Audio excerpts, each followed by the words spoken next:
Thank you very much, Kev, Joe. That's I think that's going to talk to a really good start. We're going to carry on with the same topic, but we're actually going to take it a step further. We've talked about this quite a few times already today. Some young people will go into these talent development environments, okay? But what happens when they get there is important. It matters because it doesn't just matter for whether they then progress to the next level and end up being a professional athlete, but also it matters because these environments can have either positive or negative consequences on the rest of their life. So to talk to us about what we've termed holistic development environments, okay, we are going to welcome Dr. Irene Faber from the Netherlands. Irene, okay, if these guys are Ronaldo and Messi, I think Irene could be classed as, I don't know how many of you are going to know, Alexa Putellas, two-time Ballon d'Or or whatever the trophy is. But she is someone that is really, really working at the cutting edge of this, also a practitioner. She's based at Windesheim University of Applied Sciences in the Netherlands, and also at the University of Oldenburg here in Germany. She received her PhD for her thesis, Diamonds in the Rough, searching for high potential in youth table tennis players in 2016. Her current research focuses on pedagogical sport climate and talent development, with the aim to develop a more efficient and sustainable talent approach in youth sport. Furthermore, she is an ambassador of evidence-based practice, trying to build bridges, as Joe and Kev said, between science and sport practice. In addition to her professional job, she's a table tennis trainer, vice president of the Netherlands Table Tennis Association, and part of the Sports Science and Medical Committee of the ITTF. She never sleeps, basically. And she's got 3 children. Okay. Please welcome Irene Faber.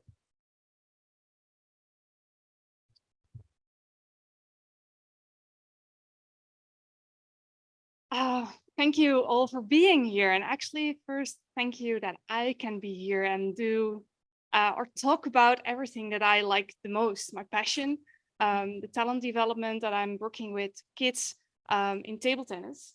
I will present you today a lecture about a little bit more the practical field, although I'm also a scientist as Joe and Kevin. I'm actually already introduced by Sergio, so I'll keep this one short. But I'm a sports scientist focusing on youth and talent development. I work at Windesheim University in the Netherlands and the University of Oldenburg in Germany. But besides work, I do a lot of volunteer work. And I thought, okay, how should we introduce that part? But I'm a trainer and a coach at the local table tennis club in my location. I'm also training at a regional training network in the Eastern Department of the Netherlands, which I talk a little bit more today, because that's the talent environment that I want to introduce to you. And I'm also vice president of the Table Tennis Federation. And in the end, I'm also a sport parent. So my kid is on the photograph on the first slide, but she will come back more often. She's my daughter and she is in this high intensive training program. So to me, I have a lot of hats, trying to combine everything in the best way that I can to support all the kids that are in there. So today's lecture is about table tennis, not specifically my daughter, but about the kids that actually are joining these intensive training programs and are dealing with an environment that requires a lot of perseverance, discipline, etc., and how to keep up. And of course, we put the kids in the middle of it because we want to put them in the center and help them as best as we can. So a little bit different from the scientific part. I thought, okay, I'll tell you a little bit more on what is the policy. So how do we do that in the Netherlands? What are the policies from our federation? And how is that actually translated into the regional policies that we have and also at the club levels? A little bit about the research, how we implement that, and about the practice, the daily life in this intensive talent program. So a little bit about the policy, going back into history. What we had before, like 2 years ago, and that had been there for like 10 years, is that our talent development program were directly affiliated to the policies of the Dutch Olympic Committee, the Dutch Sports Federation, which is actually directly connected to the performance results of our national teams. So if you have good results, then you get the opportunity to develop your talent developmental system or your developmental program for the children. If you don't have that good results anymore, then money reduces and actually it's not supported anymore. At that point in time, we did quite well, especially with the women's team. And in that point in time, we actually had a centered position. So that's the red spot in the middle eastern part of the Netherlands at the National Training Center. And we had some spots all over the country where a few kids actually would be in an intensive training program. So it was up to 1 to 4 players that actually trained a lot and had some sort of centered gatherings to play against each other and have a good training program. From the age of 15, it was actually intended that these kids would join the National Training Center and have their school situations there together with their sport, so they could have a good dual career in there. Actually, for those kids in there, it was not a bad situation. They could have get good opportunities for training, for matches, etc. So they were actually taken care of. But what we saw when looking and reflecting on this policy is that we actually had a low level of kids coming in this talent developmental program. So what we saw is that the level of technical skills, the foundational skills, the motor skills of the children that were in the clubs were actually lower and getting lower and lower. We also had on the other side disappointing results of our national teams. And then it's good to see and look back like, okay, what do we learn from this situation? How do we want to continue in future? And we said, okay, we need to restructure this kind of talent programs. We need to get a different basis. And this is where we developed regional training networks, trying to get back to the clubs and put them in a more powerful situation where they can really help educating more kids on a better level. So more opportunities for more players. And it should be a regional cooperation between clubs, trying to capitalize on the big possibilities that we actually have. We have around 500 clubs in the Netherlands for table tennis. So that's a huge capacity, actually, if we should use it well. So the idea was to build a broader basis for a higher peak. That's actually literally translated. I hope that works in English as well. And one of the first, or actually the first, was our regional training network in the Eastern Department of the Netherlands. The starting points for this from the federation, for the national association, they said, okay, we want to put the players in the center position. So we would really love to have programs that are more individual to support the kids on their personal aims, but it should be a high quality program. So we need to have well-trained, experienced trainers and coaches in there. Of course, the idea is on the end that we can compete on the international level. So it should not only be like, okay, it's nice that we have some higher level players, but the end is that we can actually also get on stage on the international tournaments. And it was said in the policy that we should pay attention not only to technical skills, tactical skills, but it should be a more holistic view, and specifically meant were the mental and the physical aspect. It should be taken into account. And besides that, of course, we saw that the level was already lower in the Netherlands regarding, if you see on the national tournaments, you saw that the kids were actually performing worse and worse over the years. So what they said, okay, we need not only to help the kids, but we need to help the clubs and the trainers to actually support the kids in a better way, to stimulate them to learn the sport in a better way. So club and trainer development was an important part of this policy. And still, if you look at this, what is written down, then there's still a lot of space for the regional contributors to fill in that in a better way and make it more detailed. So this is what we did. We said, okay, the players are centered. We take the child and put the child first. We focus on holistic development, taking into account not only the development in sports, but also the dual career pathway in schools. That's really important. How do they feel in school as well? And not only that, it's going even beyond that, of course. How is the kid doing in the whole broad sense? We focused on tailor-made developmental programs based on the personal aims. What we saw is that we had players from different levels, different circumstances, different clubs, and everybody actually needs this individual approach to become a better player, to develop as a person, to develop their personality.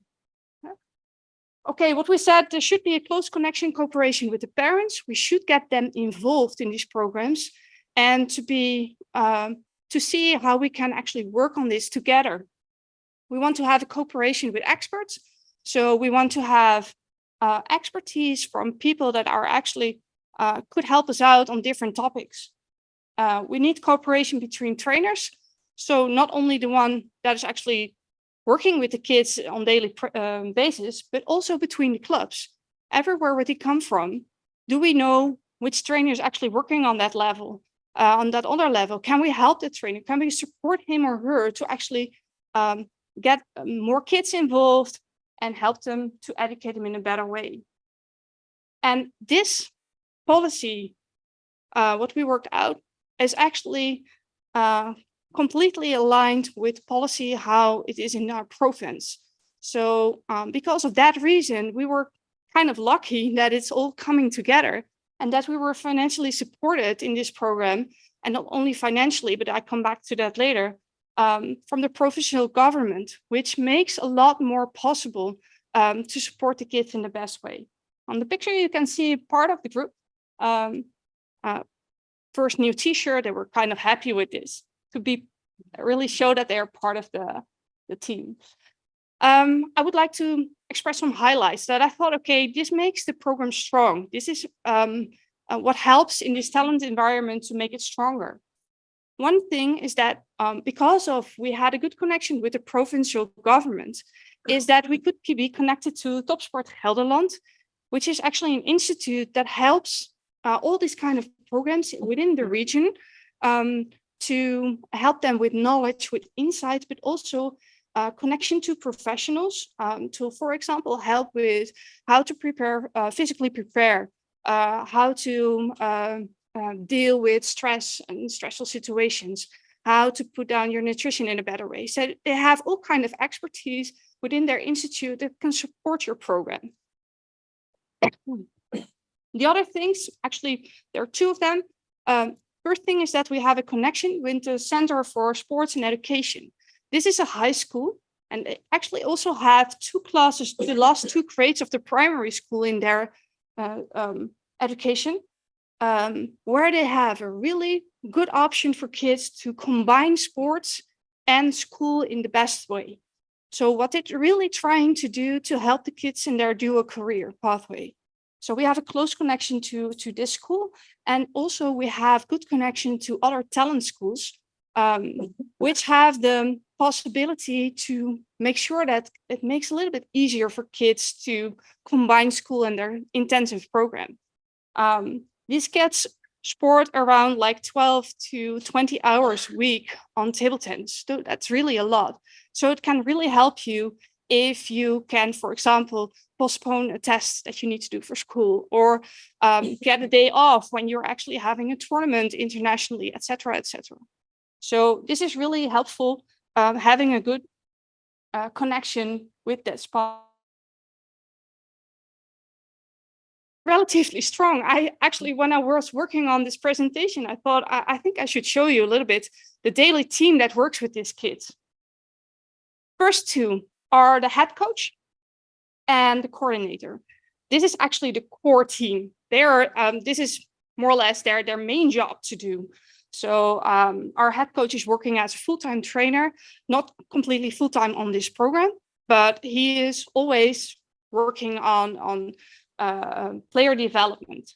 And he had been a national youth coach for many, many years. And a coordinator, actually, he's retired, but he always had been working in a pedagogical situation, always in schools. He has a lot of knowledge how to deal with parents, kids are in the development, etc. And then we have at this point in time 4 co-trainers, which I'm one of them. But all of these trainers actually bring something special. The first, the second, and me, we are also working in pedagogical situations. So we have a lot of experience dealing with kids already, and specifically on high school level. And we also have an old international player in our group as well. So this combination makes it really helpful.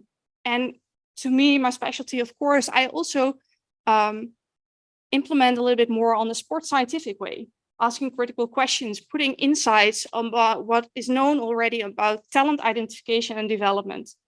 And in that way, I think we have a strong team working together. Then about safeguarding and caring. We have different things that we do. Because this program is directly related to our national association, we also have a close connection to the Centrum voor Veilig Sport Nederland, which means the Center of Safe Sports in the Netherlands. And they have a code of conduct and a certificate of conduct, which means that we have a sort of guidelines how we go along with each other, how to deal with each other, and what to do when something happens. So there's a close connection with that. And of course, also in the association, we have a confidential advisor and a confidential counselor, and we also have an integrity or ethics officer. So we have places to go if something is not going really well. And this is also communicated, of course, to the kids and to the parents, like, okay, if there are any problems and you don't know what to do and you want to talk to someone, please contact this person. And then we also, of course, wanted to give the kids in the program a little bit more a voice, like how should we deal with each other? And one of the first things in this program that we did is in a sort of mediating role of the sports psychologist, we put them together and talked about, okay, how do we want to get along with each other? What is important to you? What is important to us as a group? How do we want to take care of each other? So we are actually willing to maintain in this program. And this is created completely by the players. Of course, we helped a little bit, trying to get the process on, but this is something that they said were important. And these are 4 core values: the motivation, discipline and perseverance, the atmosphere and the pleasure, and a healthy lifestyle. And this is also where they actually try to communicate with each other on, like, how's that working? Trying to get everybody in balance, trying to be a group and help each other and support each other. And it's also easy for a trainer sometimes to get back to that. Okay, this is what we agreed on. Is this still valid? Okay, then it makes it easier also to make choices or to stimulate each other, or how to deal with the difficult situations. Then we go to the policy regarding the clubs. This is a group of clubs that actually is related now at this point in time to the regional training network. That means that they support the program, that they support their players actually to continue in the program, and that they are aligned their policies regarding talent development with the program. So they know about what we try to do with each other. And of course, this is not only like put on them like we're doing that, but it had been communicated with them the very beginning, trying to build this program together and not top down, but bottom up as well. So make a combination of it. Actually, I like the picture of Joe even more. So that's about the policy. About research, Sergio already mentioned, trying to build bridges between science and practice. I think that's really, really important. And Joe, I would like to have your seat on that, or Kevin. But this is, I think, is most important, that to me, it's really important to be a professional at the grassroots sports, trying to be in the club, to see how kids actually develop. And on the other hand, know what might be the best way regarding the evidence that we already have. So my policy is always try to do the loop of evidence-based practice and practice-based evidence, including the things that have been proven, have been confirmed by many people. Okay, this is the better way to do it. So the evidence-based practice, and that helps us, among others, with talent identification and using a multidimensional approach, what Joe already talked about, the use of reliable and valid instruments, the current knowledge and insights into talent development. And I know that maybe not everything is already there that we can use, but at least we have a lot of ideas already, like, okay, this might be the best way to do it. So try to use at least the knowledge that is out there. And on the other way around, also use what comes from practice. What do we learn from practice? And that's called practice-based evidence. So there's a lot of things happening there. How to frame it as more ecological valid approach. Make sure that you take into account the context in which you're working at. And that really helps to have a more feasible tools and feasible program in practice. That means also that we're discussing about these topics with the trainers, with the coaches, trying to see, okay, how we can do that in the best way. And this is more or less where I'm a spider in the web, trying to be in the middle of it and trying to keep this loop going on, trying to learn about what is happening in practice, trying to see what is already done in research. If it's not done yet, maybe we can do it in research and get a project done to actually support practice in a better way. This is what we're all doing in Oldenburg with the German Table Tennis Federation, trying to build new instruments, trying to help them in practice. This is not only about specifically about the trainer, but we also have more disciplines in there that might be interesting. And this are also disciplines that we're working with. So we have dietitian that we can connect to. We have sports psychologists.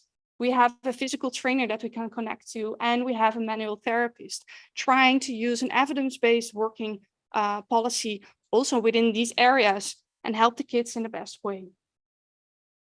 Okay, then the final part, practice. This is my daughter. She was a little bit younger here. It's Floortje, and she's 13 at the moment, and she is in this special high school trying to combine everything that she needs to do. And actually a lot of things that coming into her mind, because she trains about like 13 hours a week. And then on top of that, we also have the matches. So it's always about balance, how to balance everything. Do I have some spare time left? Am I also a kid instead of only the player? What is a healthy lifestyle? Should I go to bed earlier or not? What is happening actually? And of course, all things related to puberty. Of course, she has also are dealing with issues with that. We have a close connection to the trainers that work with her individually and talk about mainly not even about the table tennis activities, but also how to balance it and put it in a really good approach for her. And then her trainer, the head coach, he's always thinking about what do my players need at this point in time? What does my group actually need? How can I support them in the best way? And sometimes that's table tennis related, but sometimes it's related on the other fields in school. And sometimes that means that you need to communicate a lot with all the other disciplines that you're working with.